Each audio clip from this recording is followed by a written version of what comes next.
we'll have Listiate will offer up our Lea Whakamalo, and then we will open it up for Q&A. So we hope that we will save the bulk of our time for Freddie and also for all of you to ask your questions.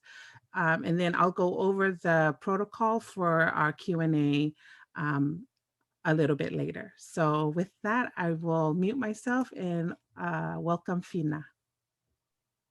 Si o to o whakainga ko hau Fina, teo hufanga atu he whakatapu ko osi ono tupu atu ka e ata moau ke whai atu ha ki'i lea whakamalolo. So introducing Fredrica Tuita, full name Fredrica Lupe Uluiva Fatefehi Lapaha Tuita, born November 4th, 1983 in London, England. To Her Royal Highness, the Royal Princess Salote Mafileo Pilolevu Tuita. And to Father Lord Sosaya Aleamotua Ma Ulupe Kotofa Tuita. Frederica's father was High Commissioner to London when she was born before he was stationed in the United States, which led to Frederica spending a number of years growing up in the UK and California before settling in Tongatapu, where she'd continue her education until Form 3. Her parents had always intended for Frederica to start high school in Auckland, New Zealand at the same high school Her Royal Highness Princess Pilolevu and the great-grandmother Queen Salote Tupo III attended. Immediately after high school in New Zealand, Frederica chose to spend the next 3 years of her life dedicated to teaching and attending Tonga's Institute of Education. She graduated with a teaching diploma from Tonga Institute of Education and taught at Tonga Side School, Fasimoeafi Government Primary School, and Ocean of Light. By this time, Frederica had already established strong roots with her Tongan community and family in the UK, San Francisco, and Tonga. Frederica's growth in New Zealand was greatly influenced by the surge of voices demanding democracy and change in Tonga. When she and her family's lives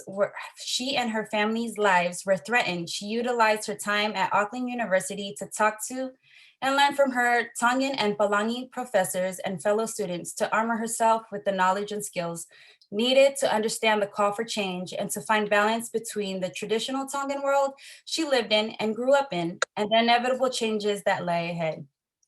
After graduating from Auckland, New Zealand with a Bachelor of Arts, majoring in Employment and Organizational Studies, Frederica decided to work on the floor of Leola duty-free, serving customers and learning of imports and items of high demand in that business.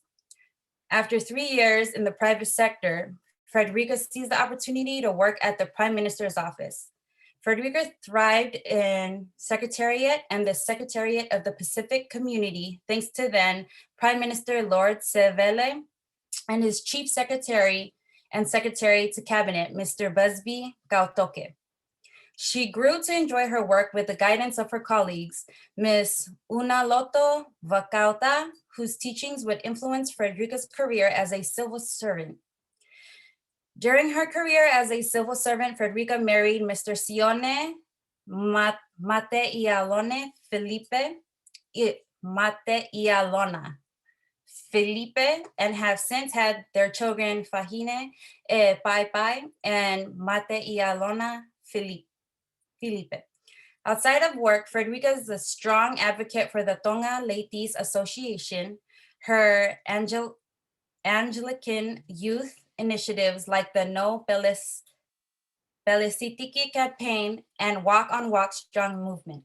During Frederica's employment at the Prime Minister's office, she took secondment leave for a year to work for the UN Migration Organization, IOM, as the first project officer, developing what will be Tonga's first migration policy.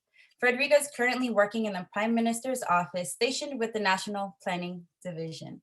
Malo Alpito.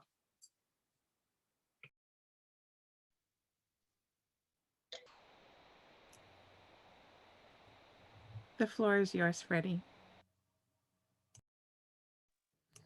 Malo Alpito, pea uruaki ko fie ko le peke hufanga he whakatapu ko osono au whaki, kai o ataki I rea whakamalo ki a teki mo tōru a risi pe a mosai, a mo toi ngā koe ni oi kurupu Tongan word for one Tongan word a day. Ki hono o mai e whainga maari e koe ni. Thank you so much. I really love having face-to-face Talanoa.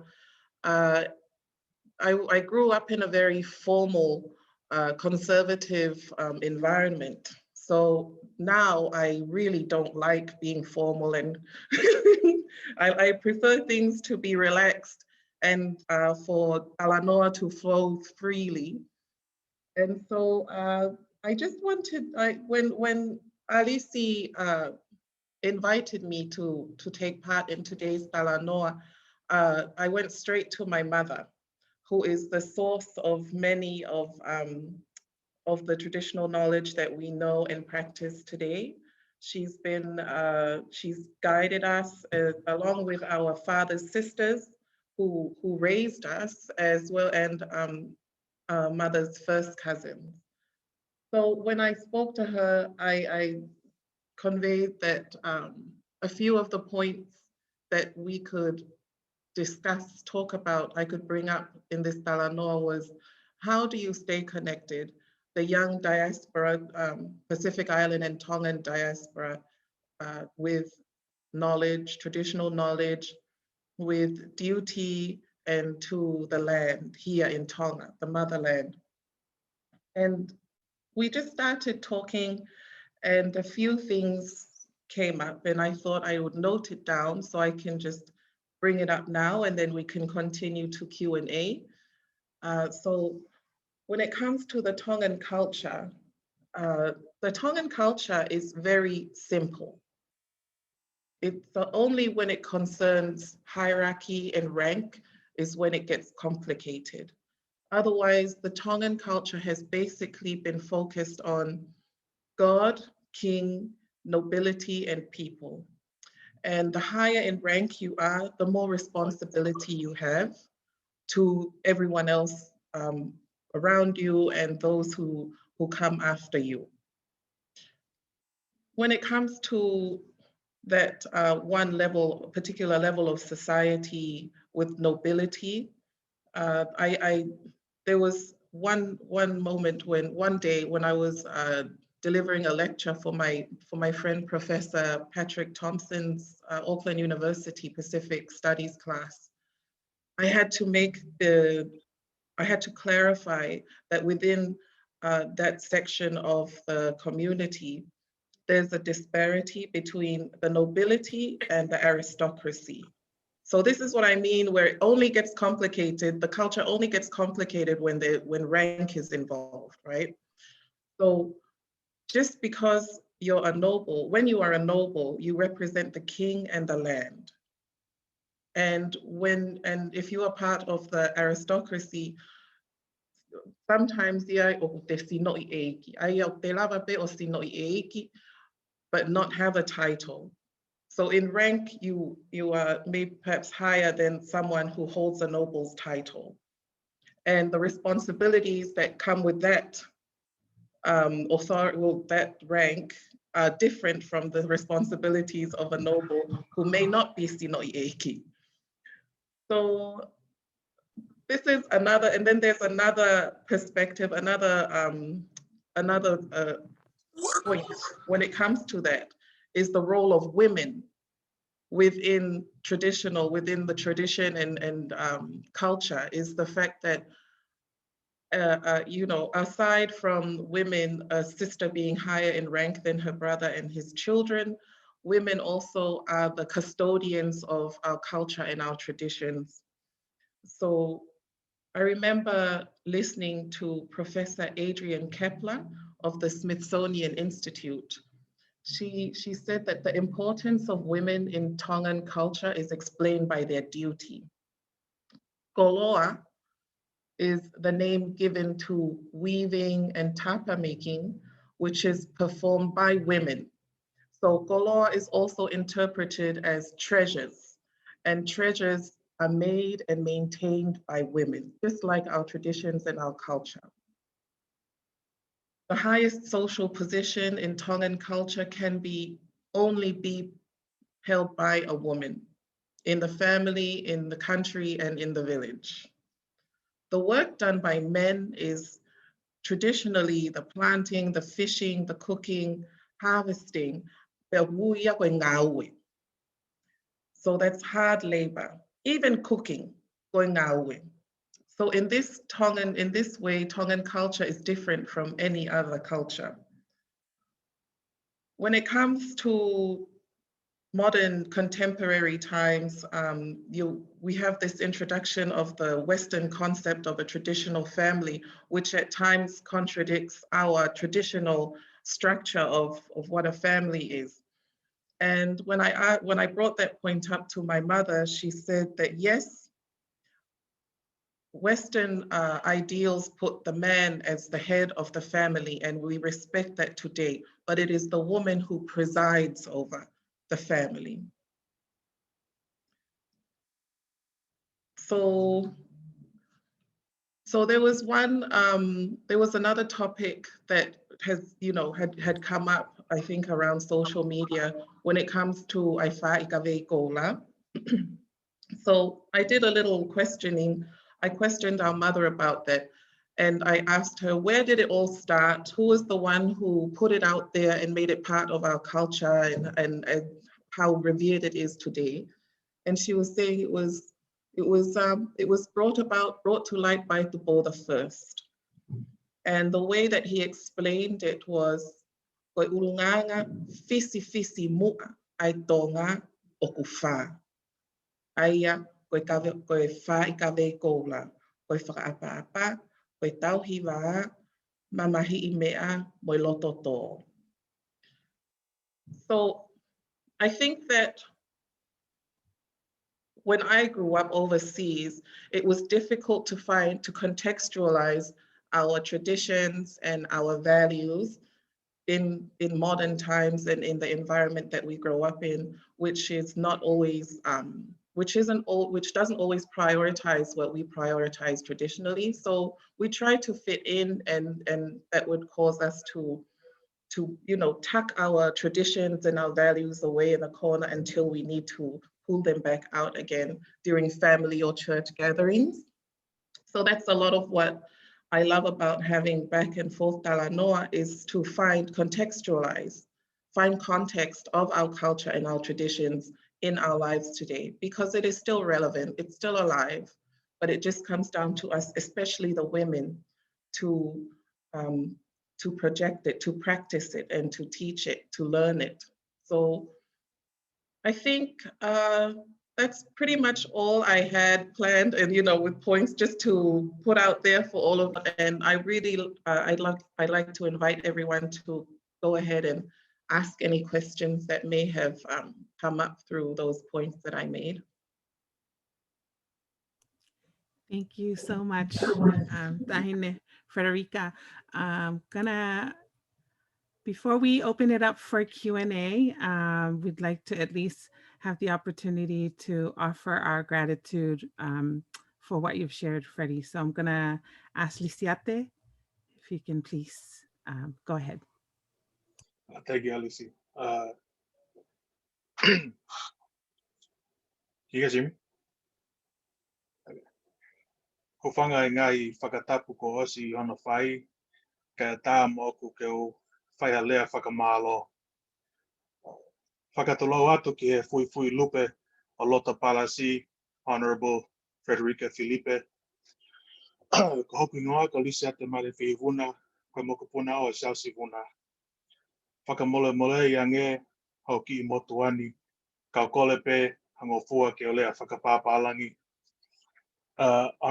Honorable Frederica, on behalf of the One Tongan Word a Day group, we can't thank you enough for giving us your time to be able to Talanoa like this. As someone who was born and raised in diaspora, being able to reconnect, with the motherland like this, you can't get this kind of thing in school, So to be able to how to say, remember my identity, it's not learning my identity because it's always been with me, but to learn like this in conversation with Tongans all around the world, not just in America, but in New Zealand, Australia, and on the motherland. We just can't thank you enough for being with us today. Kuya malo. Alo, Lisiate. So now we have a chance for all of you to join the Talanoa, our conversation, and ask any of the questions that you might have prepared. And if you don't already have a question, I can just start the question off, but I'm going to paste a template that we've been using in the One Tongan Word a Day group to practice introducing ourselves in Tongan, knowing how important it is to draw out our lineage when we introduce ourselves by introducing who our parents are and where they come from is very important, to the point that Honorable Frederica made about context. It provides context for who you are as a person. It doesn't focus the attention on the individual, but rather your entire lineage. So that's the only thing we ask is if you ask a question, please put your name into the chat and I'll just go in the order that's being given, that I will find in the chat. And then please introduce yourself and then we will, and then ask your question. So I'm pasting the template here. It's a really abbreviated introduction. Don't feel nervous. If you can't read Tongan, it's okay. Just introduce yourself in English. It's totally fine. But there's a chance for you to introduce yourself in Tongan. So with that, go ahead and put your name in the chat if you'd like to ask a question. But I'll start with a question, Freddie. One question that we had come up with in our group is, given what you have shared here, what would you recommend for those that are in the diaspora? How do they stay connected to knowledge, any form of knowledge about culture and about Tonga? What would you recommend for us? How do we stay connected?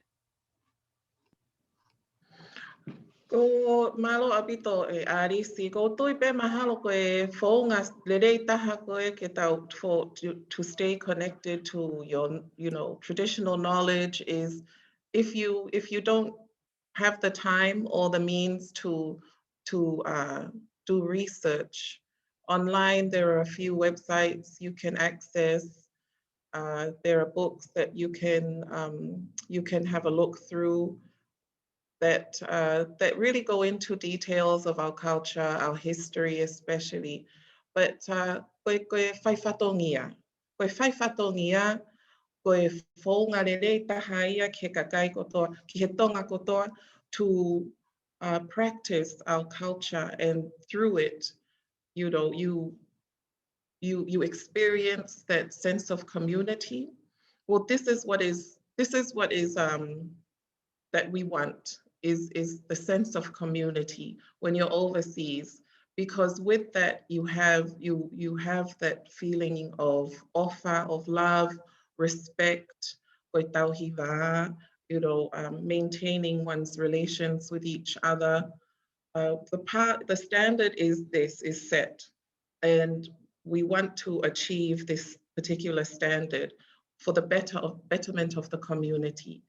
And I think that's the best way for one to stay connected to your culture and to feel that feeling of community and what it's all about, what our traditions are about. Thank you, Freddie. I think, you're absolutely right. It's a great reminder. Many of us that grow up overseas, if we don't belong to a Tongan church, don't often have the kind of community to belong to that allows the opportunities to whaiwhatongia, or to be part of those things. And so it's a really good point to make, but I would encourage everybody. I think many of our Tongan families still try to uphold some of these, and many times it happens during the times that we try to run away from being part of the whatongia. So when there's a funeral or a wedding, those are great opportunities to learn to contribute. And in that participation, there's a sense of belonging and a sense of culture that you learn. So thank you, Freddie, for sharing that. Anybody else? I have a question in the chat, but I believe that was Freddie had already addressed that question.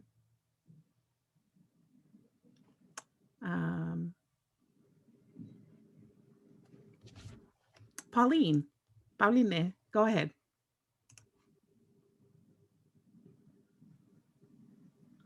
Malole ko hoku hingoa ko e Pauline Fonua ko e kufa e ko e mele fina moala.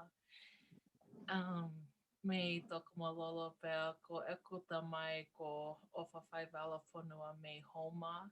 Na kutupu hake I Salt Lake City ko o kuo lolo tonga nofo I Cedar Hills.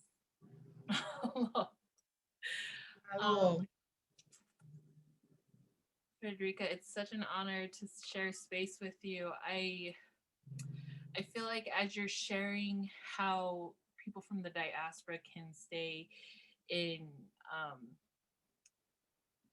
can connect with people from like the Tongan culture from the region, it seems as though, you know, something that academics does not do a good job with is being able to provide resources to just the common person. And so for those resources to be able to trickle down to, you know, for instance, my family would have just doesn't have access or accessibility to understand the culture per se. And I'm so nervous to leave that as the way for us to connect to the people from the diaspora, to connect to the culture without having access to books or to any of that. And I have to reach in a little bit further to see if there's any more that you could possibly provide. But also one thing that I imagine for myself, I'll speak, is sometimes I feel like I'm doing the culture wrong. Like, and I'm like embarrassed with trying to be creative, of trying to be Tongan and trying to do some creative work for the culture. But I wonder, and I often ask myself, am I allowed to say that this is Tongan culture, or is this just me and I happen to be Tongan? And so if you could speak to anything that might stand out to you, because again, like my mom is notorious for letting me know that you're embarrassing. So, and you know, and so I'm just trying out here to still want to hold on to something. And you know, growing up, I just never had access to books, and let alone Tongan books that would have been amazing to have. And so for me, I'm reimagining my culture within the sphere of living in the diaspora and not knowing what the region is like. And one thing I love about social media, especially yours, is that you're able to take us through that in your stories. I'm like, wow, that's amazing. And so I'm just gonna press a little bit of just to hopefully gather more information with what if we don't have accessibility to books? What more can we do to just be more involved, to feel like, and I hate to put that onto you or to the region to make us feel like that we're part of this Tongan culture. But again, I'm like such an embarrassment most of the time to my parents. And so, yeah, thanks again for sharing space. Malo Albito, Pauline, I'm very happy to meet you as well through this forum. And one thing that I remember my parents saying, my mother especially, is whether you have two Tongan parents, one Tongan parent, a Tongan grandparent, or just partly Tongan, you are Tongan. And you are Tongan, and everything you do is as a Tongan. No one can tell you you aren't, and no one can tell you that you aren't entitled to be called a Tongan, and you can just be proud to be Tongan without even speaking the language. As long as you acknowledge that you are Tongan, that's already enough. Look at our Matema Tonga team. for example. Most of them grew up overseas, and some of them don't speak a word of Tongan, but we love listening to them try. And we love that they sacrifice their jobs and time with their home teams just to come and join the Matematonga team for peanuts. So that's already our culture within itself is self, humility. That's already something that speaks volumes and makes everyone proud of you as a Tongan. You are already a role model by just the way that you've approached this topic, with humility, which is the best way to learn, is to open your mind to different topics of different topics of Talanoa, different issues, different perspectives. But more specifically, when it comes to sources of information, and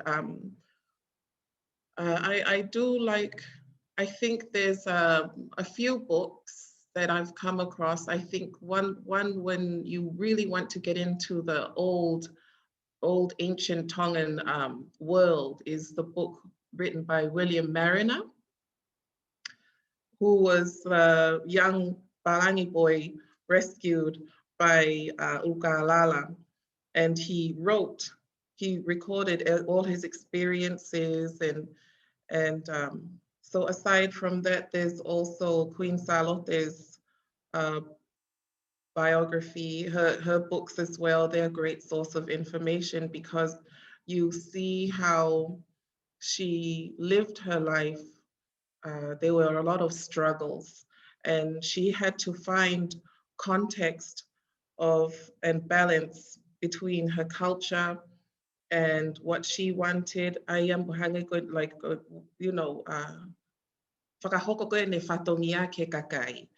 like I said before, it's always the best way to live one's culture and express it. It's just by, if you can, is to proceed with helping your family, with your community, if you can.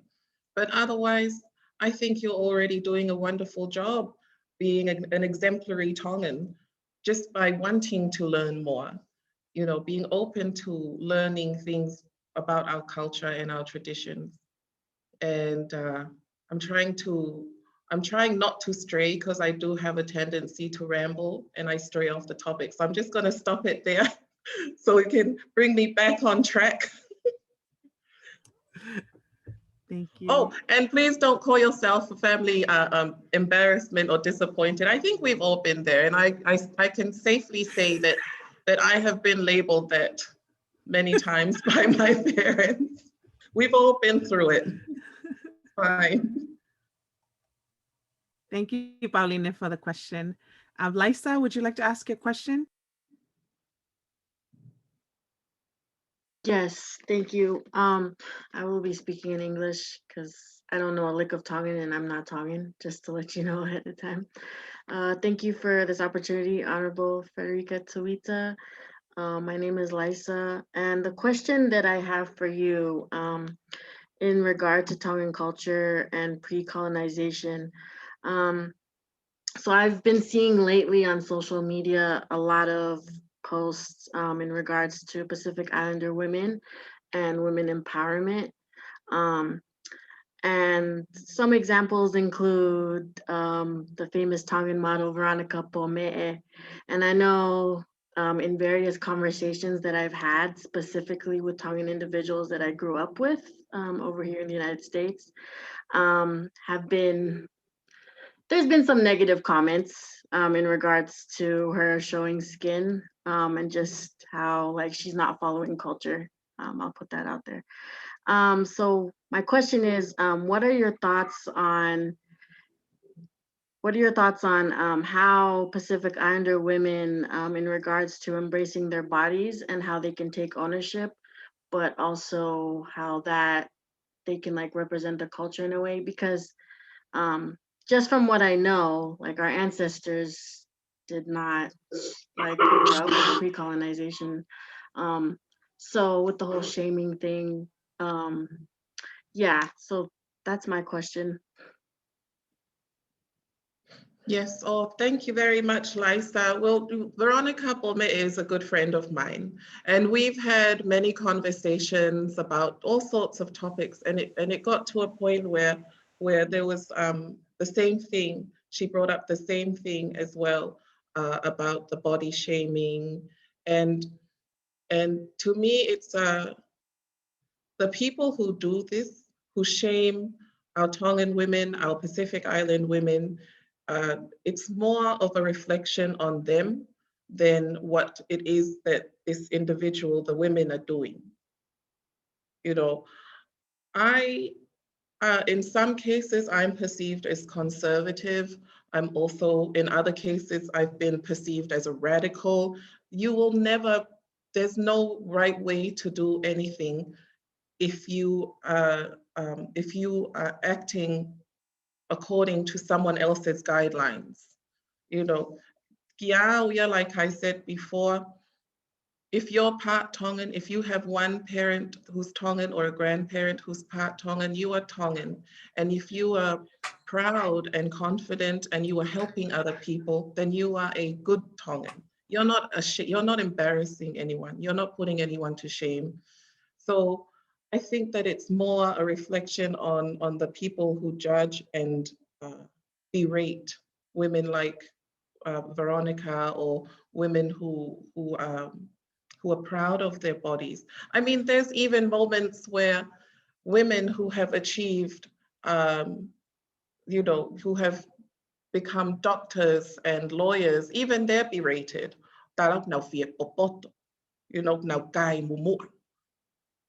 So it really isn't a reflection on the individual. It's the spotlight is on the person pointing fingers. So I hope does that answer the question, or did I start Yeah, it does. rambling Thank you. again? Yeah, thank you so much. Yeah, thank you. Blake, would you like to ask a question? Sure. Whakatolo atu pe malo e lau malie e ki Freddie. So my question I put in the chat there, but I said, understanding that sometimes context can be complex. In a situation where a member of the nobility attends a putu, for example, there is sometimes confusion between the fahu or the noble. You mentioned the space of a woman's role who should preside at a family event, but sometimes the complexity of rank can sometimes have those disconnected from traditional knowledge, ending up with a new hybrid type of knowledge or whiapoto. And so I'm from Auckland, New Zealand, where it's the next best group of Tonga, especially Otahuhu, which is the next Tonga tapu. So with us here in the diaspora in New Zealand, where there's just as many Tongans on the island that there is here, we do have sometimes a new hybrid of knowledge, and that the disconnectedness from traditional knowledge holders can sometimes have meant that we have drifted away from what we say is basic understanding of who presides or who should be honored at a particular event. Whakapapatu.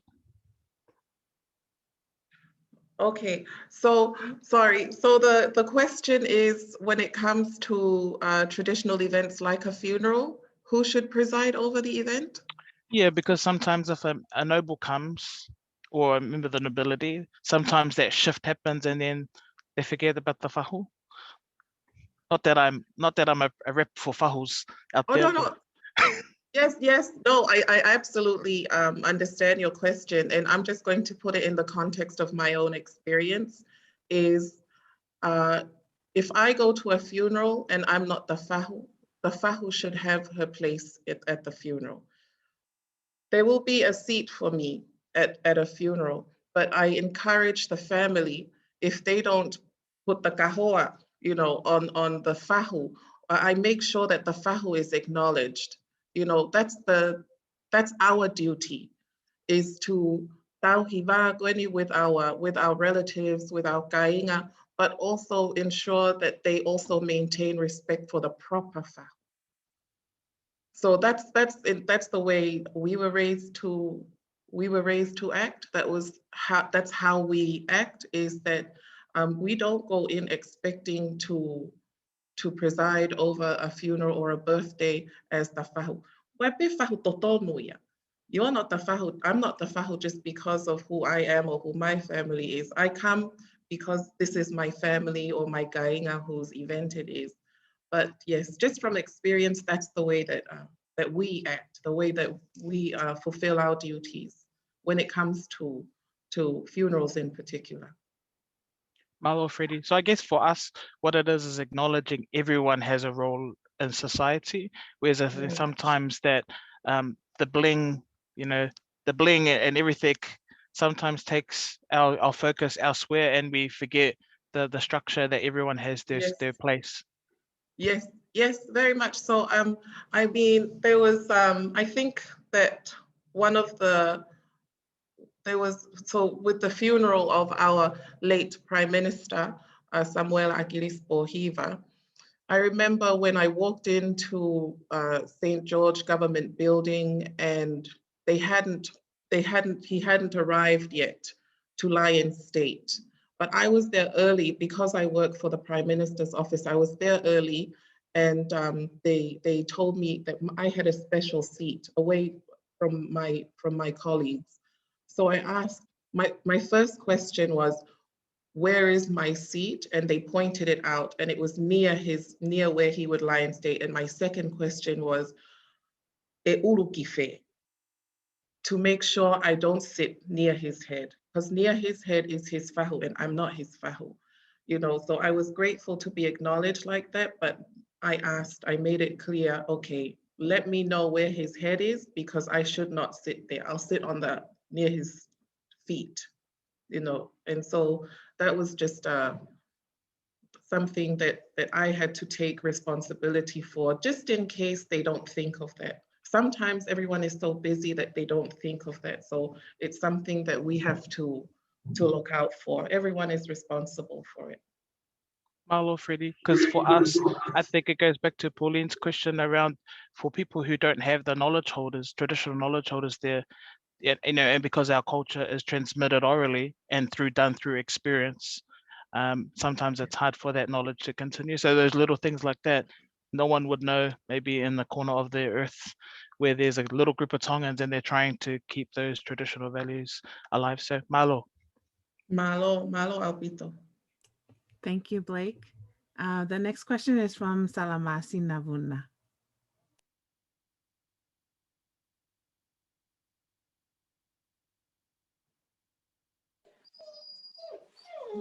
Malo Alpito Alistulua. Fatabuatu ki feituna. Ik Frederica Tuita Felipe. Tumua ke la falalo atua e te hui ai ki fine motu atu ani. Te tuupe o maafana i he tataki ko ke whai e ahako eni. Ko eku ki whehu i ki e feituna. Ko whanongo ki ho o mea. Oku ke loto ke ngawe aki tohi a marina. Pea ngawe aki pea moe tohi aku in salote. Tahine Fredrica Tuita. Whewheke ke whau hangahi tohi. Ke lau me iai. E tau whanau. Koko ena. Ko ke maue poto. Maue ilo.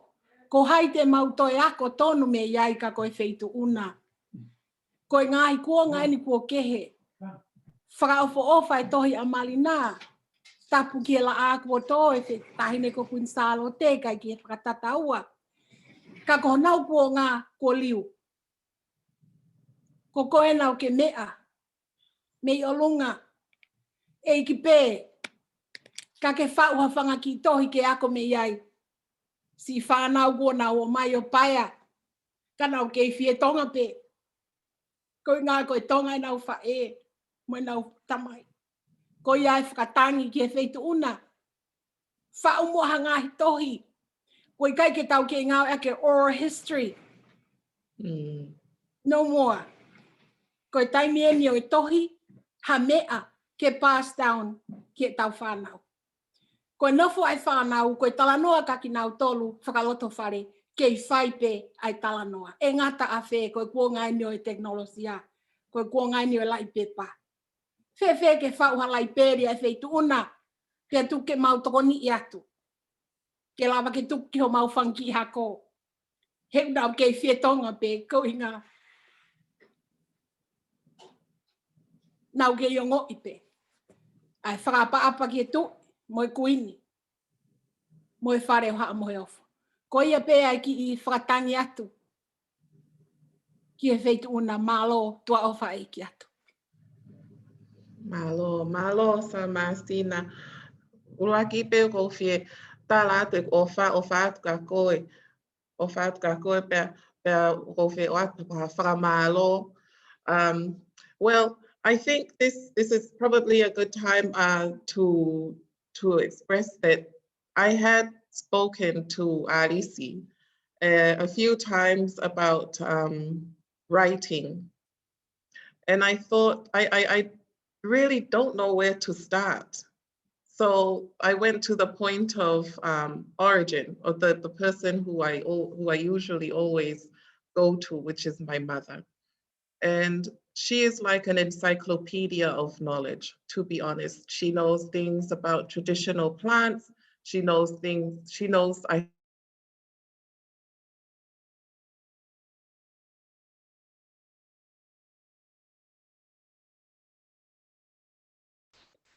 Can't hear.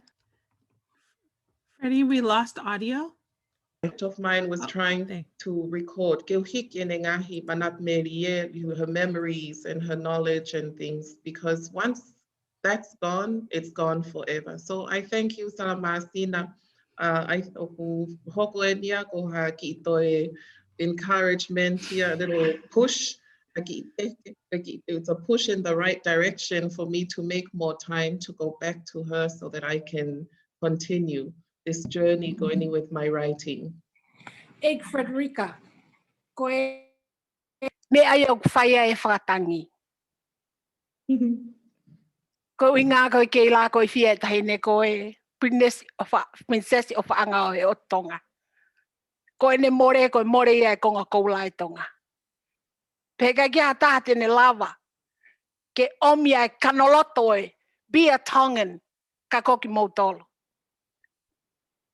Pea ke mea ipe ko alo e taimi. Me atu hotoki I poko I mata ko tahine ko alu ke tole ke leka. Ka koe taimi u whimau ke puke. Whamore mole, lahi pe whangi me ai te ke kamata ai. Ka ko hai te mauto e kore ki ai. Koe wheitu unaena. Ko ia whamalo atu I e tari e kore. Pea ko ku kore koe whae au. Ka ko rere mai ke poupou. Ai me ai whanau. Pea ko ia ko tai atu pe koe. As a parent, Yes.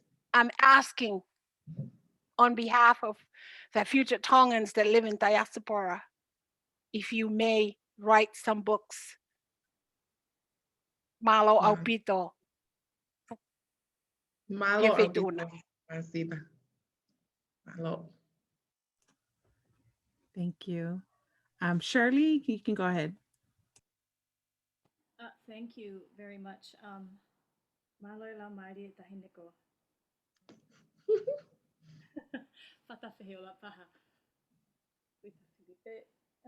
I'm trying to follow the rules here. I'm noticing that we're supposed to do an introduction a certain way, and this is my first time being here, so I'll try to follow this here. Shirley Beeman. Let's skip the age maybe. Ko ekfae ko siare uhila me perehake. Tamai ko Jim Bean, and my father is Palangi Italian. Okmau tokotolu, kaulahi, okotaha, mga ane obiaki tehina itaha. Naktuku hake I Amerika. Tongano'o I Bay area. I'm in Sausalito, California. I just have a comment, really. I was listening to Paulina earlier. You know, many of us who grew up overseas were not born in Tonga like myself.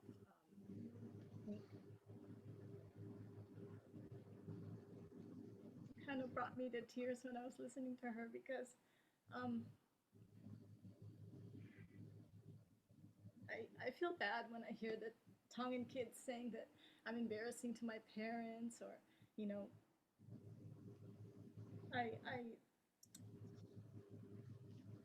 I'm Tongan, my mother's Tongan, and when people ask me what nationality are you, I always say I'm Tongan, even though I'm not full Tongan. And I guess I just want to say to Pauline, I think you should never feel that way, because everything I learned about being Tongan is completely contextual. And I was born in California.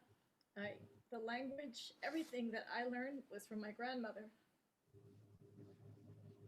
who isn't with me now, but who I will never forget, because she taught me what it means to be Tongan.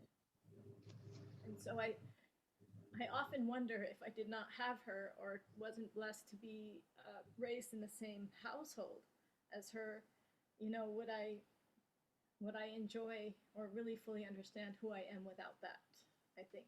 And so I wanted to come on here today because I didn't have the benefit of learning the Tongan language in school, because I grew up in the United States. And so everything I learned was just conversational and really from my grandmother and my mother and my mother's family. So don't ever feel that way, I guess is what I want to tell Pauline. And I didn't think I would be this emotional, but I think it's a really wonderful thing that you have this space for people to come and learn, whether they know a little bit or a lot. I thought if I could learn even one thing here today, then it would be worthwhile. So, and also because I love Freddie dearly, but so I just want to thank you for this space. And Freddie, I'm already learning lots of things. So I am so much enjoying everything that you're saying in this conversation. Yeah, bako popo he fotu asalamasina. Ko foi popo fa fo ofa pitoia. Bako tui e angalahi au pito hatohi. Peko hangahi historia. Niango, ko au hangepeko whamatala na kia hala hatohia ko toi tapupe. Na kai ta hatohi whatonga e na whaako me iai he. Tako tui ko mea whaofa ia ka pau e ia ngahi tohi ke ta wako me iai, but I have no problem continuing this oral tradition that we have as Tongans. Goia pe malo. Tua i ofat ke whetu una. Tahine Freddie. Malo aupito Shirley ofatka koi. Pea ko. So Shirley is the prime example of, even though her mother is Tongan, her father is not Tongan, but because she is also my mother's kainga, so our kainga through our mother, we expect more from her because of our connection with her. We expect her to be more than any Tongan you could think of, because of our connection. But then again, we do the same with all of you, with everyone, anyone who's part Tongan. We love you and respect you as a Tongan, and we expect as much as you can, you can give. And if you can only give and provide so much, even if it's just learning a little bit of the language, then that's huge. But if you're one of our relatives, we expect more. Tatawai pe, whether you're just a little Tongan or or full Tongan. Malo Pito, Shirley. Lesieli, the floor is yours. Malo lele, koku hingoa ko Lesieli paletua, koku lele mai pe me sila pelua hateho me Tonga. Peko ku tangata e ki me haapai, peko fine e ki me wawao. Ko kima ke whahako tu ki whehui ke whetuna ko whapaapa pen ke tahine Honorable Frederica. Kai whahako te ki whehui. Ko ku lele ko ku whahaasini atu me Alaska. Nau lele mai ki mulin ko whenga ako I BYU Hawaii. I'm majoring in cultural anthropology. Pako ako au pita mea lahi ki no ako ko e tau culture ko e Tonga. Pako e tahangai projeki ko ke ngau e ki ai he lorotongani ki hono promote ko e hono ngā ake tau lea whatonga over social media. Pako ko tui mahalo ko tau tolu tō lahi ene kau tonga I mulini me lahi e taimi au na ngā ake e lea whakapilitania. O koe ko ha mea kovia, pe koe mea lelei au pito e ngā ake e lea whakapilitania. Ka koe hono puke mai koe e tau lea whakatonga. Po koe whehu I lewa, koe hā lewa, ha tau ngahi mea ke whakahoko ka no puke tau lea whakatonga. Ne ongo po koe whewhei tuu o ku tau iai me nuu sila Australia, po ko Amerika. Because, you know, it's not just about the language. There are a tremendous amount of information that are stored in our Tongan language, our culture, our traditions, our lifeways, food, knowledge about the weather, season, and climate, plants, and animals. There are a lot of information that are stored in our language. Pea whi mau ki tau wako mo puke e tau rea whatonga. Ne ongo po whewhi tū o tau iai. Mahalo ku whehu ia tu beia, mahalo.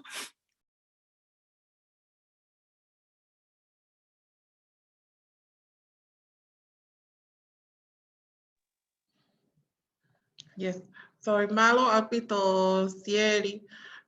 Thank you very much. Koe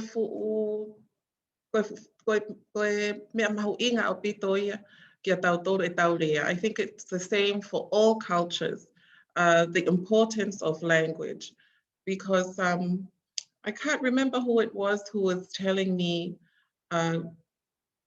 anywhere you go in the world, if you can speak Tongan, then you take Tonga with you when you can speak the language.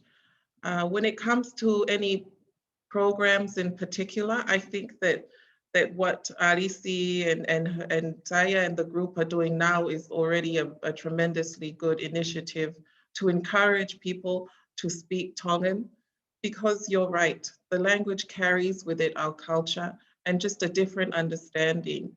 I think that most times when it comes to our young Tongan youth, when they struggle with the culture, it's mostly because they may not speak the language. And at times, when they ask their elders, their parents, to explain to them why they need to do this, why is this important? The struggle is with the older generation not being able to translate their understandings and their feeling of our culture and our language to their children and grandchildren. So that's the greatest breakdown is the language. A lot of the community work you do here in Tonga, and I suppose the same goes for the diaspora as well, because you have that older generation who organize our communities overseas most of the time. If you want them to understand something, you have to say it in Tongan.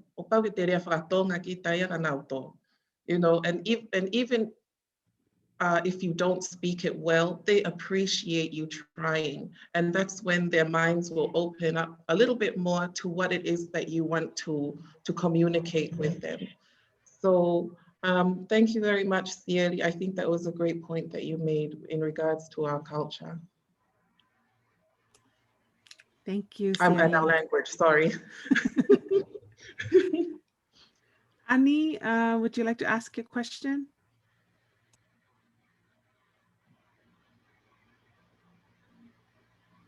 Thanks, Alisi. Malolele, ko kuhingoa ko Ani, and I think I'll leave the age part as well. Ko whae ko Kilistina Sispa, and we ko tamai ko latu Sispa. Nai whae le iau I Tonga, and I grew up there for the first 12 years of my life. So I got to experience the full Tongan culture, the language, the food, just what it means to grow up in Tonga as a kid.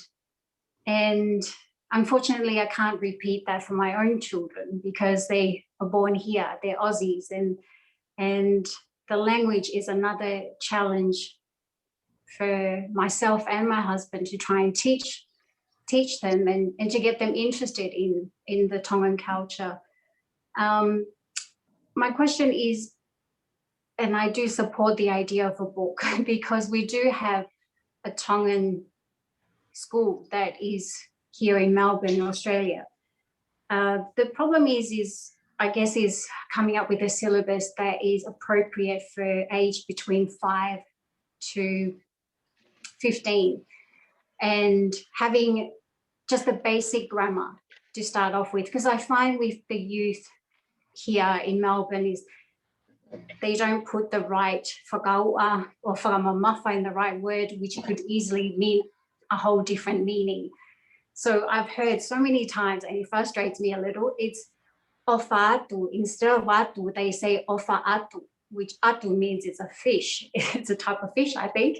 So it completely changed the meaning of ofa atu to ofa fish. So having some sort of a basic book that is provided with the correct grammar, the correct pronunciations, it goes a long way for kids starting at the age of 5, so they can get used to the sound of the language, and pronunciation is so different from the Aussie way, because a lot of them, we have a lot of different slangs, and I find that the Tongan language is lost, and there are some Tongan words I don't even know what they mean because they're made up. So I really do value the Tongan language at its best, which I remember my grandparents' age generation, they spoke it with such passion and accuracy and great love for the language that I find that it's slowly, missing within the next generation and our current generation. So I want to ask you, Honourable Fredrica, that book would be awesome. That book would be fantastic if you decide to go down that path. But yeah, if you know any more, I guess I'm looking at more modern books that is available for Aussie kids, because I know New Zealand have a lot of programs that's available for them, but here in Australia there's nothing, and it's a big struggle within our own community to find schools, funding, to learn about the culture, let alone the language. So we got to start somewhere, and if it's language is the main communication that we can start with our children, it's the lack of resources we have access to here in Australia, in Melbourne, the lack of experienced teachers. It is scarce. It is not something easy that you can just advertise and there's popping up as Tongan teachers everywhere. So if you have any knowledge of any books that's available out there for us to use here in Melbourne, that would be a really good resource to have. So I'd love to hear your thoughts and opinion on that. Oh, Malo Alpito Ani, I couldn't agree with you more, especially for our kids overseas. If they don't have programs available to them where they can practice and learn speaking Tongan, especially, just everyday language to start with, because then the formal stuff comes later when they're older and more confident in speaking. Yeah. I know that online that there are a few resources online, but the one memory came to me was this one book, very simple, and the author lives in Australia. He's an older man who lives in Melbourne. The book is Marbles and Mangoes. So it's just very simple, very simple. He's just, they're just his memories of growing up in Tonga. And I think there's an English version and a Tongan language version. But I'm quite sure that you can buy it online and order it. There are also a few other things online that you can look into, Tongan language books that you can order. Some, like you said, yes, New Zealand is a little better. They have more resources available, but you can, I think you can access it online or order it over to Melbourne. It'd probably be easier for you to order it there than for me to try and get it back here into Tonga. Oh, that's fine. Thank you very much. Thank you. Thank you, Annie. Langi, go ahead. Hi, I just want to make sure, can y'all hear me? Yes. Yeah? Okay. Ko hoko hinoa ko whalawala I lani patikani. Ko hoko ua tolueni, ko eku fae lo awe, ko eku fae ko lolomani fukufuka me mu atunga taku, pea ko eku tamai, ko aiveni vatikani me taanea babaku. Just wanted to say thank you. It's an honor to be here with you, Frederica.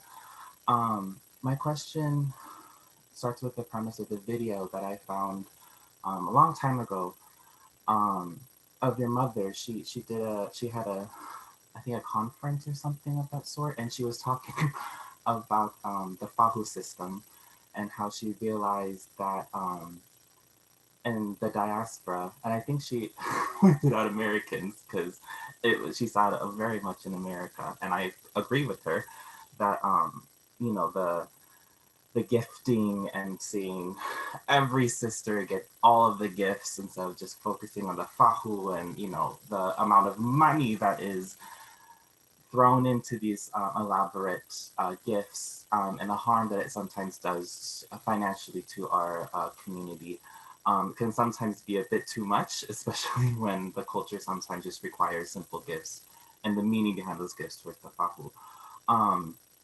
In the space that we have currently with One Tongan Word a Day, some of us, the younger generation, have expressed the awkwardness and cringiness of being the younger generation and seeing this happen in front of us and not knowing what to do because, as you know, as some of us said before, we sometimes feel like we're the embarrassment. We don't know enough about the culture to intervene, to be like, hey, maybe we don't need to do this.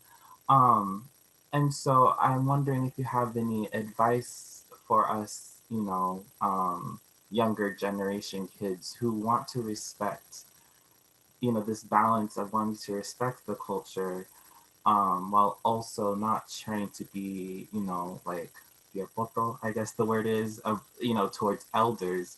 But also kind of want to lead to a path that would be better for the whole community or be better for the whole family. If you have any advice for in that sense, that would be great. And that would be my question essentially. Thank you. Malo. Malo Abitolagi. So you know, there's politics in general that we're well aware of, government politics, but there are family politics. So just like government politics, the approach has to be thought through with a lot of care, and the timing has to be right, the environment has to be right. So, and it even depends on how well you and the person you're approaching know each other. So in the context of myself, so I was basically raised by my father's sisters. So I had a very open way of expressing myself to them, to the point where I almost didn't treat them like mehektangas, they were more like fa'es. So, and the way that they taught me was like a fa'e, you know, tafulu telling me off or just being very blunt. So I suppose the best approach is to really just feel the environment, you know, put your senses out there and see if the timing is right. You have to think of how to approach them. If they're conservative, the traditional, did you mean to approach the fahu? You be like the fahu or the mehitana? Oh no, and it wasn't. I wasn't speaking for as from a personal stance. I think I'm using that example specifically because this isn't the only, you know, especially for the younger kids. This is fahu politics isn't the only time that we see kind of familial traditions kind of go awry. But I guess your advice of feeling out the situation and also feeling out the person that you were approaching, I mean, I might be wrong, but it seems that it would be applicable to any situation pertaining to the Tongan culture or pertaining to Tongan systems in general. Would that be too much of a stretch? Sorry, on my end, the line is breaking up a little bit. Maybe Alisi, would you mind typing it into a question into the chat, please? I'm gonna have Lungi. Can you type in your question to the is into it? the chat? It's my audio. Okay, Yeah. sorry. I think it's just my end. Motu. While Langi's typing that up, I'm gonna take a right over to Hina Mai Atu since we have a line, and then we'll swing back to Langi's question. Malo Pito Alisi, Malo Lele, Honorable Frederica. Thank you so much for this space. That comes up often in these spaces that we share is the idea of fluidity and how it applies to us as modern Tongan people in this modern generation. The diaspora, I find that I struggle with this a lot because I think there's this want and need to be fluid and to grow because the world is always changing. And so we are always changing. Your advice for finding balance between being fluid and honoring our ancestors. Okay, I think Hina's question, and correct me if I'm wrong, Hina, because the audio was breaking up, is around fluidity, and how do we balance honoring our own knowing of fluidity and that which has been defined by our ancestors.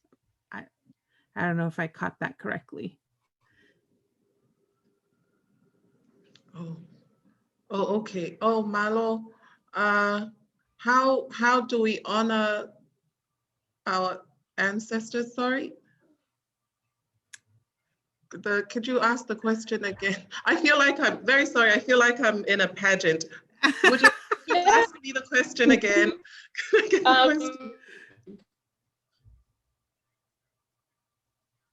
How do we honor our ancestors?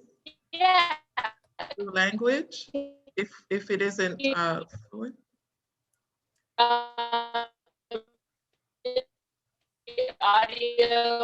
Is the audio a little better now? Can you hear me okay? Yes, that very last question you asked was full. Finding a balance between honoring our ancestors, but also wanting to raise our people moving forward and changing.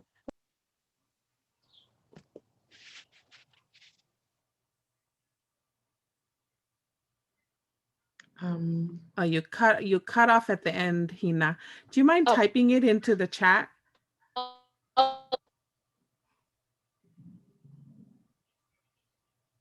I'll type it. Okay, thank you. Okay, so let's see, Langi, did you get your question into the chat or you're still working on that? Okay, I'm gonna go over to George Mataele. Are you able to ask your question through your video? There you are, George. Hi, can everybody hear me? Yes. Wonderful. I'm very excited to be here. Honorable Frederica, thank you so much and for your time and for creating and for coming to this space. My mother is Fawiki and Hotaki, and she's from St. Joseph's and Catholic School. Yeah, like I'm not sure about the town she's from, but my father is Shiosaya Sipu Afuitangiman and Hataile, and he's from Fo'ui. I am 36, and my question, Frederica, is could you please educate me on the vocabulary on how to speak to our Tongan community regarding accessing mental health services? I work as a social worker, and when I got my degree, I was like, yes, like I'm going to help my community. And so then when I gave a direct approach about, hey, I'm a licensed therapist, like I can help. I didn't get a favorable response, and many people many people in my church and in my neighborhood and some in my community would say things like, go have for it, like that's therapy. And the best vocabulary that I could come up with is, atokata ki ho atamai me atokata ho afiona. And then they would respond like, ikai, o si ma'u sisu, and tatu ma'u kia sisu. And then I'm like, okay, but yet you still have issues in your home and you're still going through things and underlying issues and things. So my question is twofold.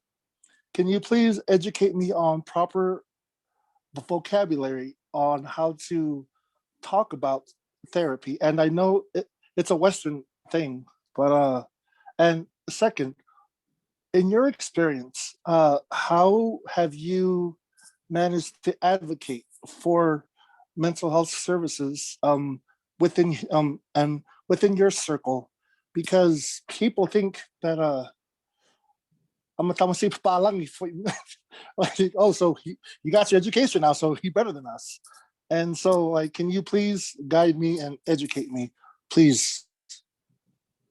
Malo apito George, ofa tuka tolu. Thank you. And please say hello to your parents for me.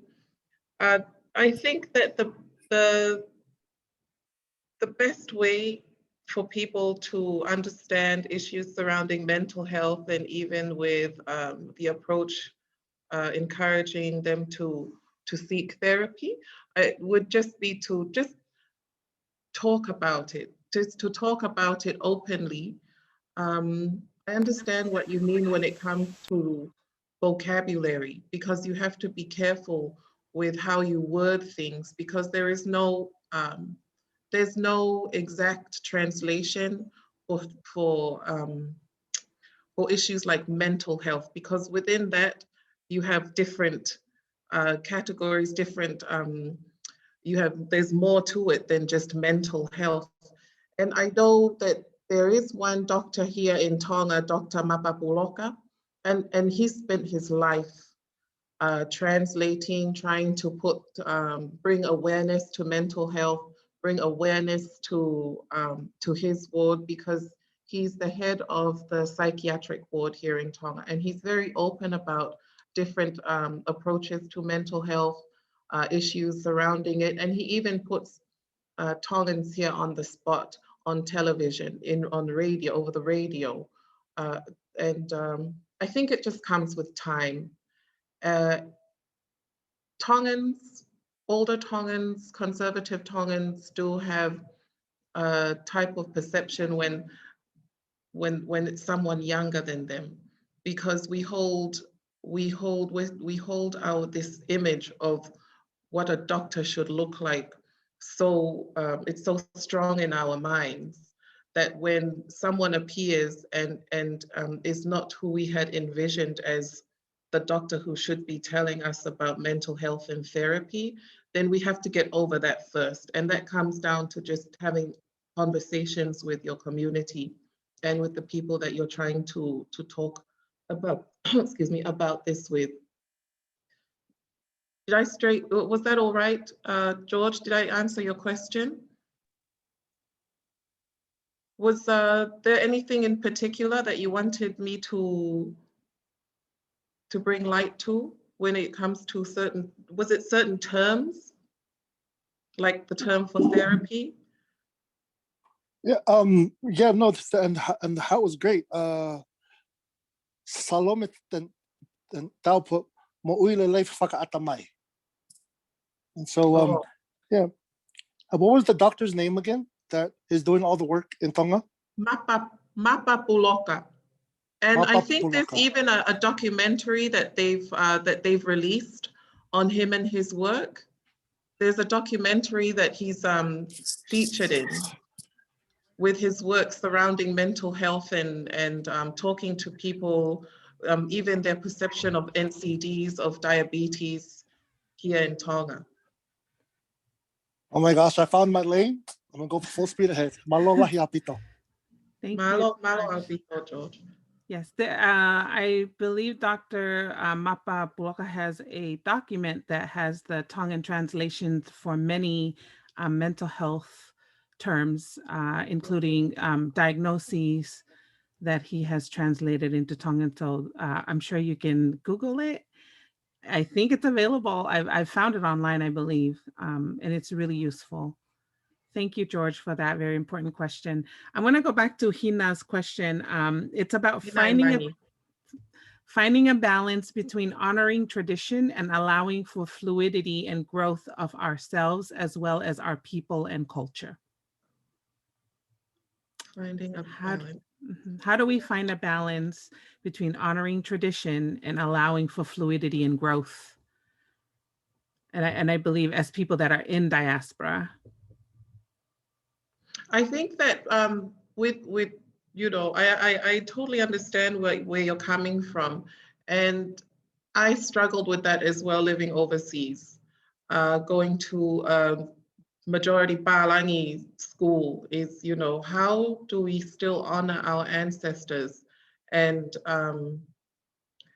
find ourselves within our culture so that it's empowering rather than oppressive, you know, so that we know that we can still be Tongan and practice our culture without feeling that it's holding us back. Am I heading in the right direction with this answer? Yes. Yes, and I found that the only way to do that is to challenge yourself. I challenged myself with the language.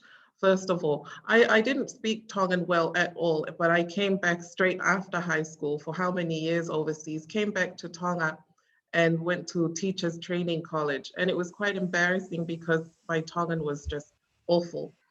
And I challenged myself to just speak Tongan as much as I can, even if it's broken Tongan, even if I can't complete sentences, but to just go ahead and do that.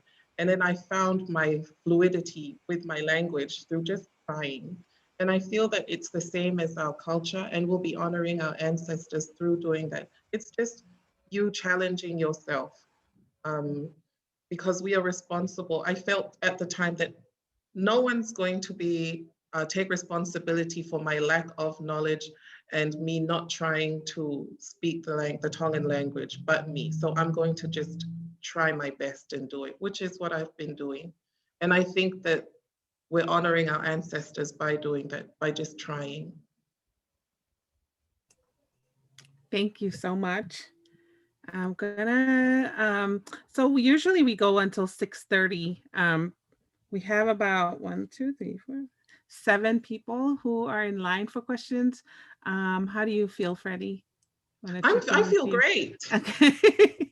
I love this. I just hope that everyone, you know, just rein me back in if I start going off track, because when I get comfortable, then I start to ramble.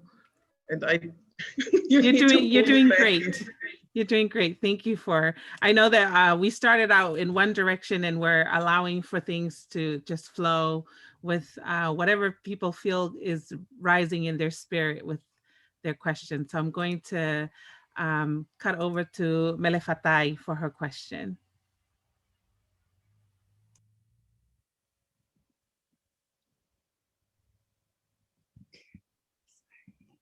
Si'otofa, everyone, ko hoku ingoa ko Melefatai Palavi, ko hoku ta'u o walueni, ko eku fa'e ko lasini pulu me kolonga, mo ta'anea wawa'u, pea ko eku tamai ko wiliami tupo malohi pani, me ha'awakatolo mo afa. Thank you. I wasn't going to share a question. I just wanted to just take everything in and be in this beautiful space. But I thought, why not take this opportunity? So thank you so much, Frederica, for allowing us all to be here together. My question is, what advice can you leave us here in the diaspora as we continue to navigate our connection to our Tongan culture, traditions, and especially along with Hina's question, our connection to our ancestors. Growing up, I would call myself a plastic or whiapalangi. But now that I'm a lot older, my thoughts have changed about that. And like you said just earlier, that we definitely take responsibility for ourselves and how we want to stay connected to the Tongan culture. So what's myself now? Malo Alpito Merifatai. I think that's very encouraging to hear, especially from you from all of you. I recall one conversation I had with Veronica Bome when she was expressing the struggles that she had with older people and with older people, our parents' generation, when it comes to understanding what it is that she does. And I think we can apply that to all of us in one context or another. And what I said to her was, the older generation are set in their ways. It's up to us to take our culture, revive it, revive the beauty of our culture, the side of it that's understanding. Ai ofa, moe whakaapa-apa, moe lototo, all those beautiful aspects of our culture, and apply it to us and the generations that'll come after us. So we don't look back. I'm always looking forward. So when it comes to even the treatment of women, misogyny, when it comes to colorism, issues like that, I just try and come to terms with the fact that this is the way our older generation is. We focus on ourselves and focus on the ones younger than us, because you can't change the past, but you can change the future. And it all just comes down to yourself and how you challenge yourself. Beautiful. Thank you. It's always a reminder to just go back to those core values. Thank you, Freddie. Sam, go ahead. Hello, thank you. First and foremost, I want to thank God for bringing us all here together in front of you, Honorable Fredrica Tuita. Thank you. Thank you for being here. So my name is Sam. My dad's name is Sione Vahunat Malua. He came from Nuknuku, and then my mom name is Lolinta Tuimoala. She lived in Hapai, but she came from Felemea. She lived in Hateho, but she came from Felemea. But that was actually a perfect segue into my question, because that's what I had to ask. What is Tonga's current state of affairs heading towards the future? Economically, how are we doing? A lot of us, we live in the States, so we don't know what's going on back in Tonga. But I've always felt that, our parents migrated here to give us a better life. But now that we've received the education and the better life, I feel like, we owe it to our ancestors to go back and build Tonga up again, and that's just what I think. So economically, I'm wondering, how are we doing? Also, like, the only news that we get is bad information. We hear about the drug epidemic, and something like that's very heartbreaking. Mm-hmm. So I'm just wondering, how are we progressing into the future? Our kingdom,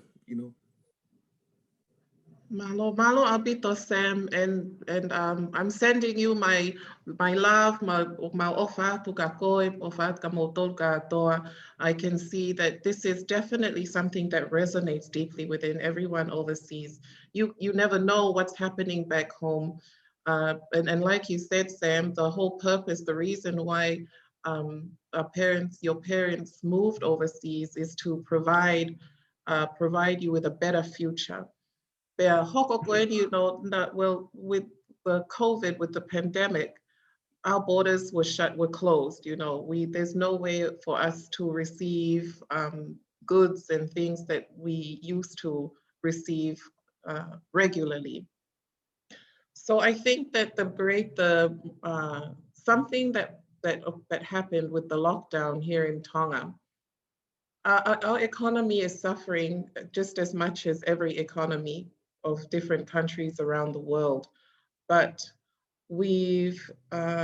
different initiatives have come to light that encourage people to go back to growing their own vegetables, farming going back to being sustainable, living a sustainable life. And I think an example of this would be like my Anglican church community. So not everyone has a plot of land. Everyone's entitled to register for a api uta here in Tonga. Every male is entitled, that's your right to come back, and you can register with the government so that you have a api uta, but not everyone has a api uta. So our Anglican church have a community garden. And when the pandemic hit us and the borders were closed, everyone just started to turn their focus towards cultivating their own vegetables so that we could live a sustainable life and not have to rely on imports from overseas. So that's how things are at the moment. There are so many different initiatives, and the truth is, it's like, I see a few names here in our chat so that they're here in Tonga. I've noticed a lot of catering companies decorating, decorating companies, they're all popping up. People are making food to sell and people are buying it. So I'm not quite sure. I think that further analysis needs to be needs to happen here in Tonga with what's happening with businesses popping up. Everyone's just discovered talents that they weren't aware of before. I know that No Perestiki, they're ready to, which is our plastics ban campaign, is No Perestiki. It's a No Perestiki movement, and we've been trying our best to encourage the government to encourage and raise awareness of plastics pollution here in the Pacific, in Tonga. So I see now that that's in the plans as well for our government, is to start raising awareness of plastics pollution here in Tonga. So that's the climate here in Tonga at the moment, is people are just finding ways to support each other, because we know that we're cut off from the rest of the world. And I think that our greatest concern at this stage is whether COVID will enter Tonga, because we don't feel we're 100% ready yet for it to affect us, for it to enter. So we're very cautious about that. That's our concern. Thank you. Am I forgetting something? Sorry, am I forgetting something? I actually have tons of questions, but yeah, you pretty much got that one. Thank you. We're gonna have to schedule you in here regularly, maybe. Saya, go ahead. Ko te keo hufanga e whakatapo o si hono awhaki. Whakatolo atu kai tā ke whaihaki whakahohaan. Malola Māori e ho iki tā hine ko Fredrica Tuita Felipe. It's interesting to me that you mentioned at the start that you grew up in this very formal environment and you don't enjoy practicing these formalities, but like, for me, I'm really grateful to have someone like you come to these kind of spaces where we can actually practice these formalities, where we wouldn't have the opportunity to do these kind of things, or like speak a language that we probably wouldn't have spoke before. So really grateful for that.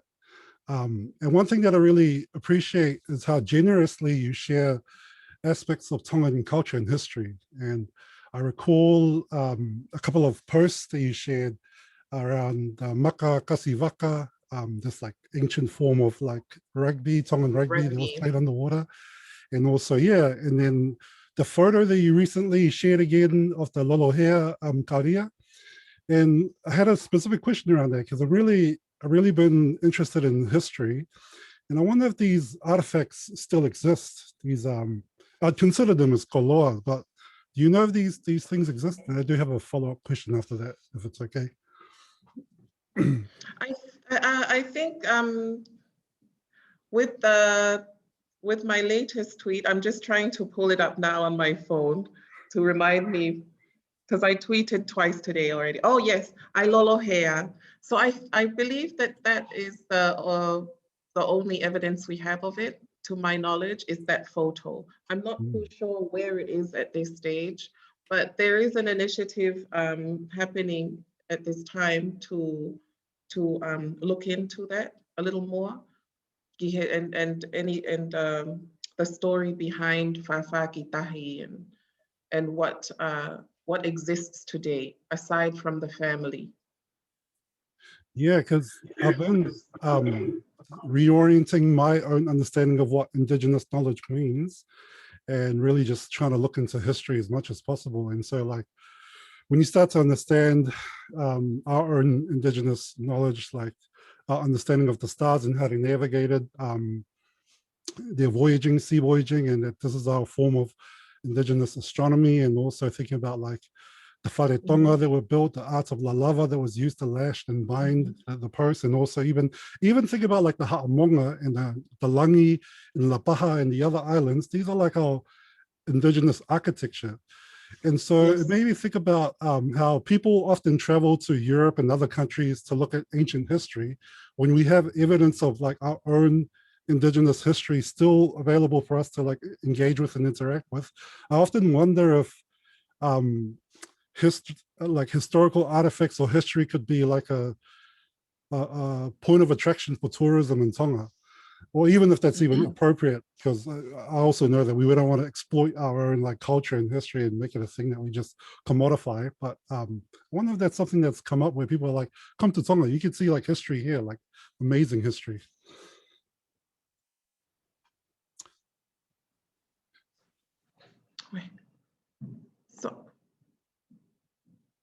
Sorry, Saya, what was your question?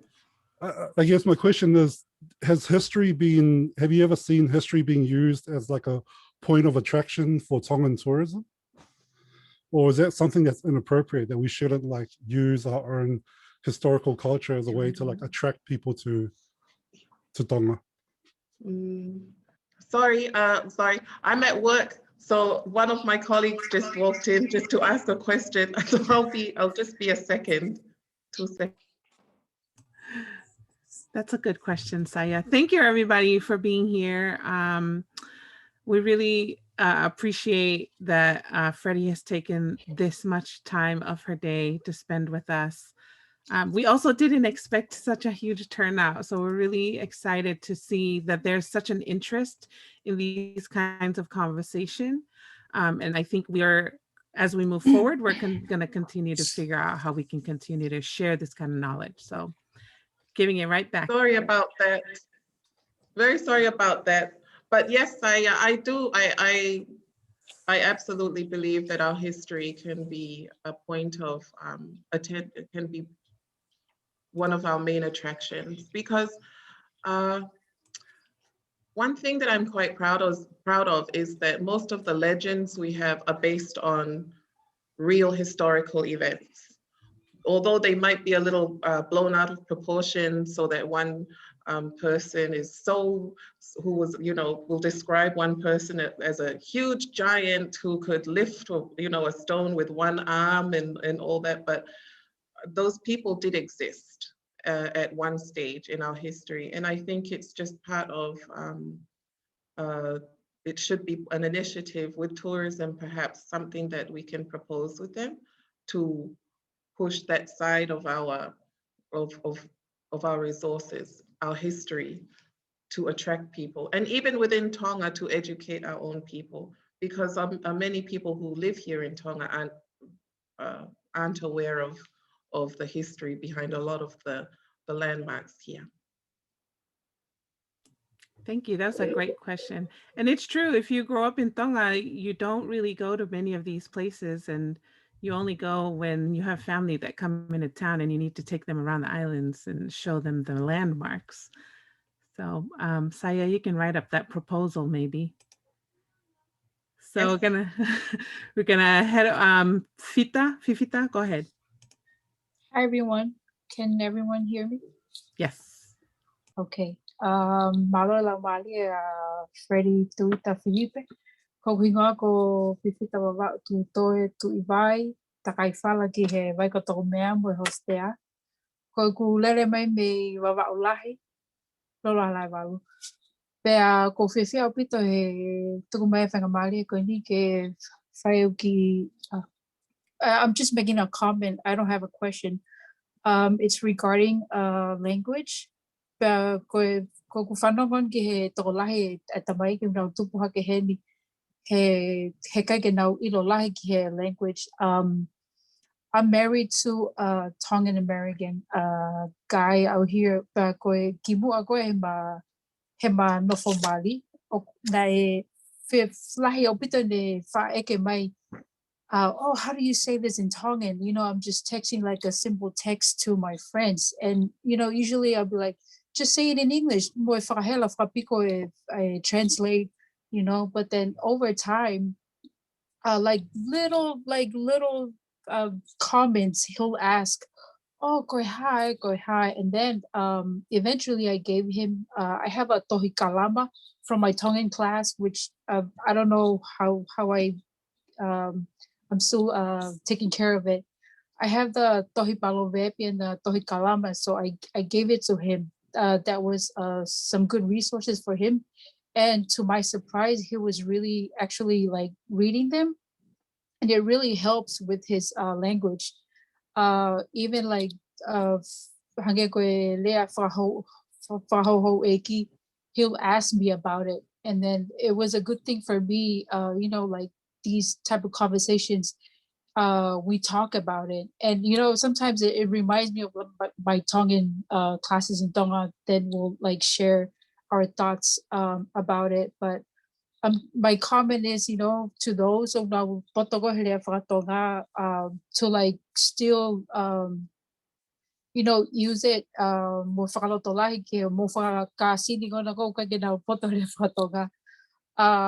Yeah, my husband's Tongan is, I like for him, for someone who grew up in America, who sai opito to me in the Tonga, and I'm so happy that he's really you know, asking me questions, because sometimes I forget. Ko lahi ko tau no for loy Americani.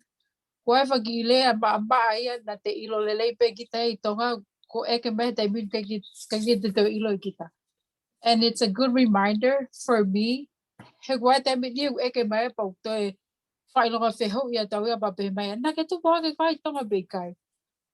it's kind of embarrassing on my end, but it's a you know, it's a learning experience, and I'm happy that now I'm realizing as we're everyone's speaking, I'm finally realizing that me doing that to my husband, it's oku mahauinga.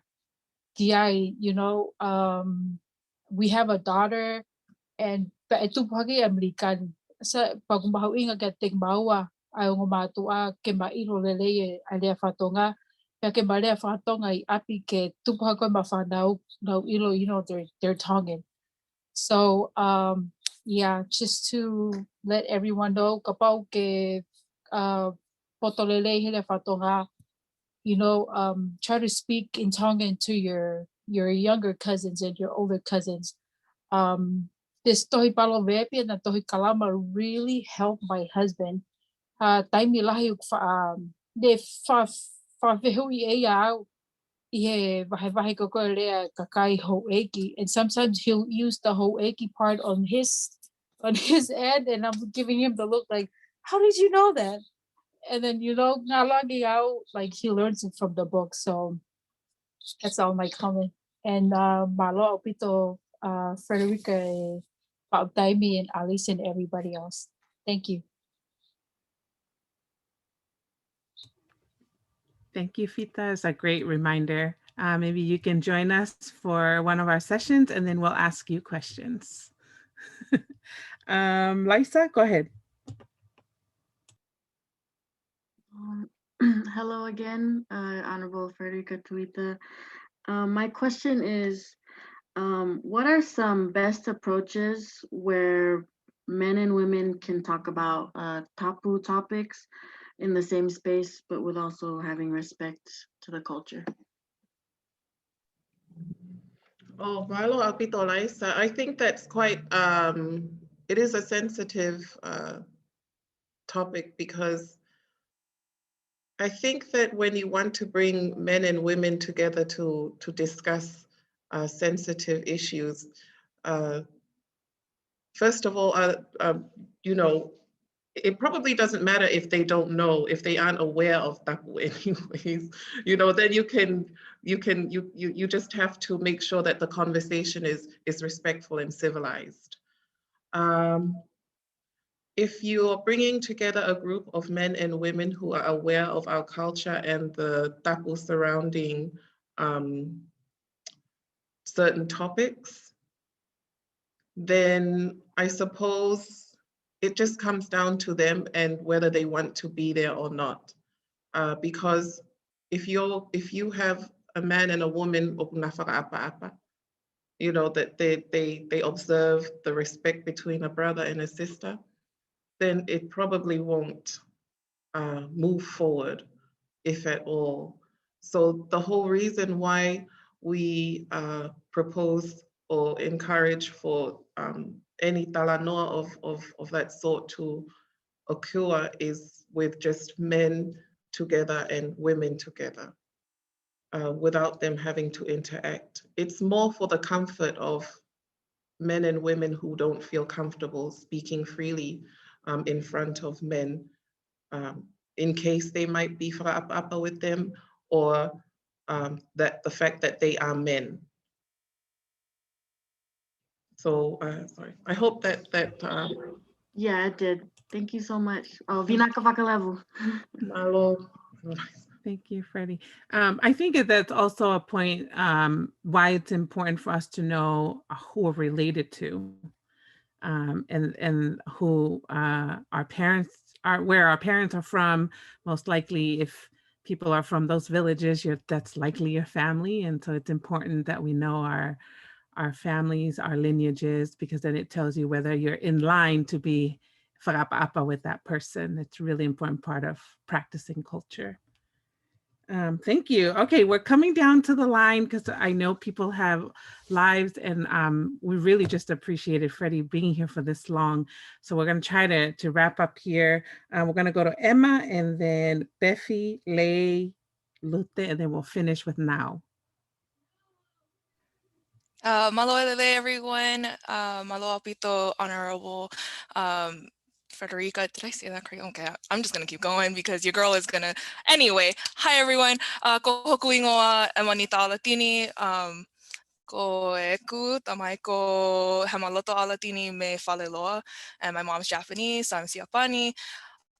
So my question is, as we begin raising families outside of Tonga and outside of the kingdom, and in diaspora, what do you hope that we continue to carry on into these future generations? And is there anything, and I don't know if you can answer this or not, that you hope to see left behind in the past? If there is anything, there might not be anything, okay, you know what? I'm gonna just let you answer that. So thank you.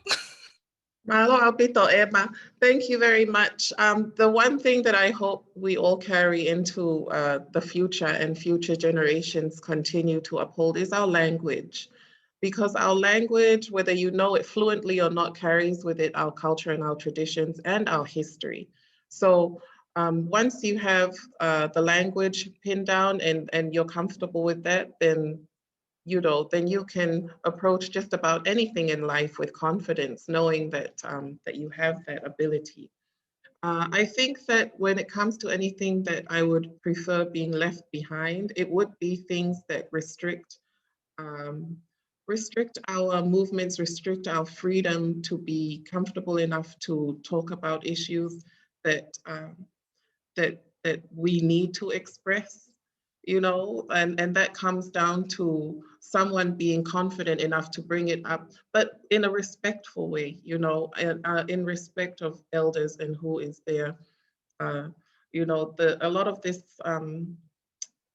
happens with, I come across this with my support of our LGBTQI community. I have to, the oppression, you know, the negativity that they come across, the abuse, that can be left behind. I don't want that to be carried forward. That is toxic, it's wrong. It doesn't belong with any Tongan, it doesn't belong in our culture, doesn't belong in our future. So that's definitely one thing that I would prefer to be left behind, is that type of ill, toxic feeling towards our marginalized. Beautiful. Thank you. Befi, are you still with us? I am indeed. There you are. Mataki tō monu tangalo. Kia whawhetai kia toa tauhini, tauto kia hawini. Lahi e whalofa, whakatulo, whapapa, hakua, whakalataha a tautoro ke mga honi. Mai I ne awhi, a honi, a pongi, kia tūtanga loa e mawhala, kia leweki mai he atua a tautoro osi. Because Wangahau is part of the Tongic categorization of languages, I don't think I need to translate much, because Wangahau actually came from the parent, Whaleatonga. Whamua kia whaue ke atua, ke uaki, whapapatu ke he ikirilifu, Honourable Frederica. Ke toruaki, whaue ke he wina, hakua whalataha a tautoru, whaue Josephina. Moe facilitator ko Alisi. What an honor it is to be amongst passionate people. I sit here and I am in total envy, because I wish that all of our Pacific groups, most of all Niue young people, would just be as passionate about anga whakamotu as you all seem to be on this screen. Thank you for allowing a foreigner and or a distant relative to be part of your Talanoa. What a pleasure it is to hear and hear echoed the heart's cry that you have for your language, for your anga whakamotu, for your people, and most of all for your babies. May I urge and give support to it as the princess has done. Stay hard, stay firm, and stay committed. It's not just an overnighter. It's not just a do easy makeover. It's a lifetime's commitment. In terms of my arriving late, please, I give apologies. I was actually with one of your countrywomen, Siale Emeline Irolahi, who is the executive director for Piengo, and on the table was the divorce that is gathering amongst the Micronesians to actually tear themselves away from the PIF's table. And of course, discussions and keynotes came up, such as the dialogue about equity, equality, and corruption. I know that the good, the bad, the ugly, the beautiful is part of our package. And it's up to you, young leaders, how you actually analyze that and deconstruct it so you can do better for your own families, for your own villages, and for your peoples. I live here in Victoria, and this afternoon at 4 p.m, I have a Zoom gathering of leaders who are extremely committed to an idea that I came up with. My background is in secondary school teaching, and I've taught at different levels and different sectors up to university other. I'm still a student right now. And so I have always had it in mind when I lived in New Zealand that there should be a Pacific school. But of course, you know that it's quite difficult. Thank goodness Michael Jones and his colleagues actually got the Pacific school together under a chartered arrangement. At 4 p.m. this afternoon, the only way that we can quite get a Pacific school into order is to team up with other committed leaders from other ethnic group languages. And so we have the Māori at the table and also the Fijian. I think that I'm supposed to be here and it is a God-given opportunity. God must have sent this invitation to you, Josephina, so that I turn up, so that I could and ask you, Honourable Frederica, whether you could perhaps lead a Tongan component of said school. And the main core focus is to teach Tonga. However, it has to be bilingual because we know that this is a multilingual society and our children have to survive. So it'll be English and Tongan. For the Niue, it'll be Niue and English. You get the idea. But it is also going to have a focus on STEM, that is science, technology, engineering, and maths. That's going to be core because our babies need to be able to function in tomorrow's world and they need to have good armor. And this should hopefully give them some extremely resourceful skills to carry through. So may I have another conversation with you, Honourable Frederica, off screen, but I can see also that you've got quite a few people here who are just as passionate about seeing something like this come to the fore. We do intend that the school will be sponsored, if you like, but resourced by the government. So that's where we're going with that particular idea. Hopefully there are quite a few takers on screen, and hopefully Princessi, you wouldn't mind if we had a little natter of this page so that we could try and get a few details that might work for all of the groups involved so that their power, their sovereignty is intact, but that we walk in tandem. The second thing, if I could, because I'm hearing that Indigenous language is at the heart of the matter for many of you, I am co-convening a workshop. It is under the banner ASAO. We still could do with a few Tongan papers, if you like. If any of you can write totally in your language, wow, you are so welcome on board. So get a hold of me via Alisi and Josephina. I am accessible. The only other Tongan paper that we have on hand is from your only linguist, Dr. Melenaite Taumoe Forolo. May I just reflect on what Sam actually introduced and put on the table? One of the best ever workers that I have had as a manager of the First Pacific Islands Mental Health Service in Auckland, Aotearoa, was Betty Tevi, who is Fahu, who may be known to some of you. She taught me so much about mental health and the most appropriate approach for any Tongan worker to manage a Tongan situation.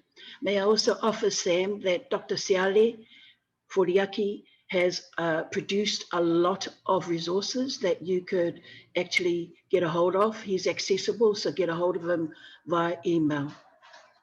The third that I would wish for all of you is that you and your families are safe throughout this period and throughout this very challenging time.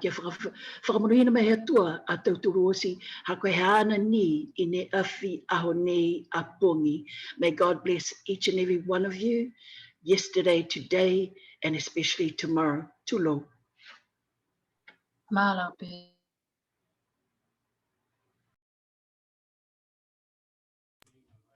Thank you so much, Befi. Thank you for being here with us. It's really an honor to have you.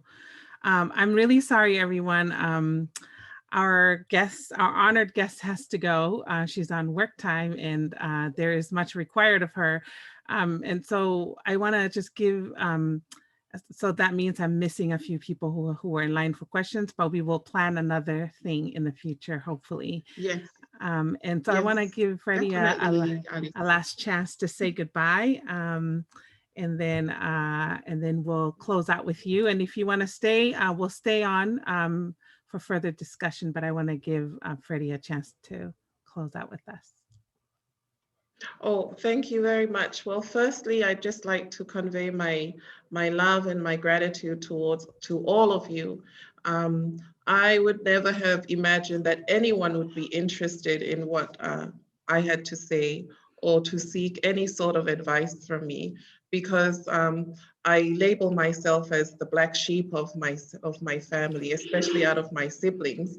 So if there's any time when with another opportunity for this to happen, I will be here. We can arrange to have another Talanoa. I always go back to my family and I just touch base with them to brush up on facts, on information, because I want to be prepared, because I take this very seriously, because I rarely have this opportunity. So thank you for this time and taking this time out of your schedules to be here with us today. And I was on my phone, so I text with my parents. And my mother just texted, she vibered, and she was asking how everything is going. I updated her and she sends her love. She said, "Tala kiai, tala if ofaka na utoka toa Freddie, thank you. I said, yes, there are people who may enjoy talking to me." So she sends her love.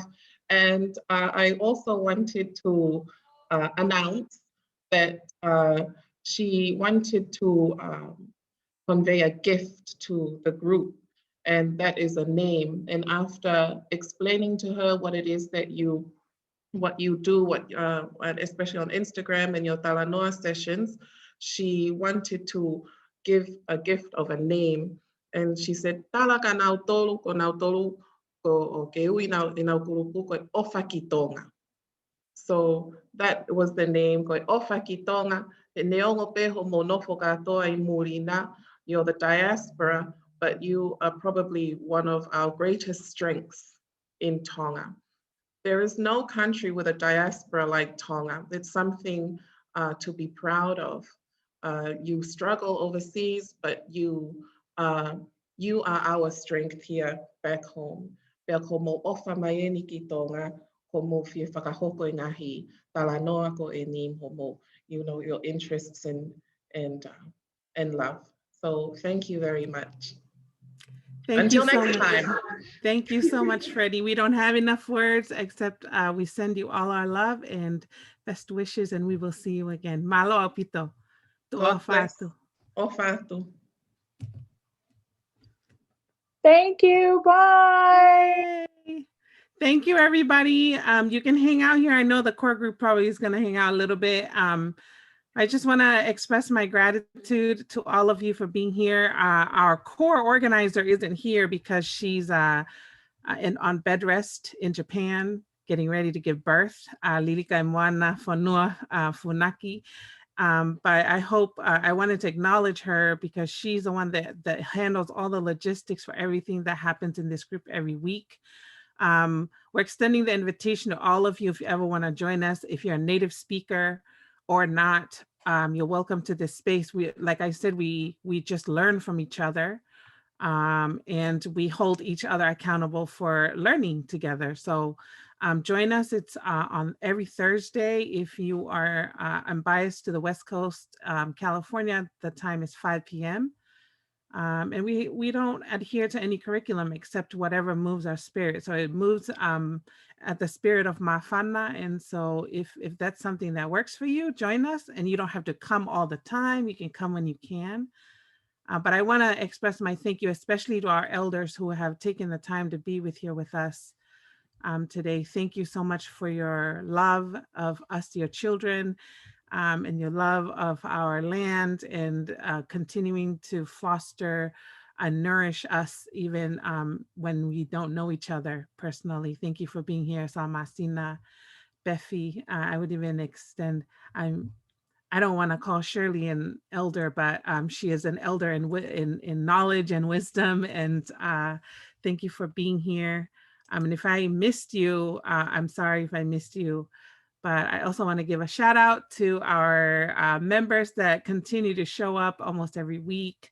So let me see, Saya, Pauline, Emma, of course, Emma now always running our notes and agendas. Langi, Melefatai, Luciola, Hina, who else is in here? Ane Fifita, who got pulled into work, but I see that you dialed in somehow. Annalise, who else? Yeah, so many of you that are here. If I missed your name, I'm sorry, but thank you so much for your spirit and your love, and we'll just hang out and y'all can just ask questions, unmute, and if you want to process, go for it. It's open. Y'all, we got a name. We got a name. Formalities are done. We got a name.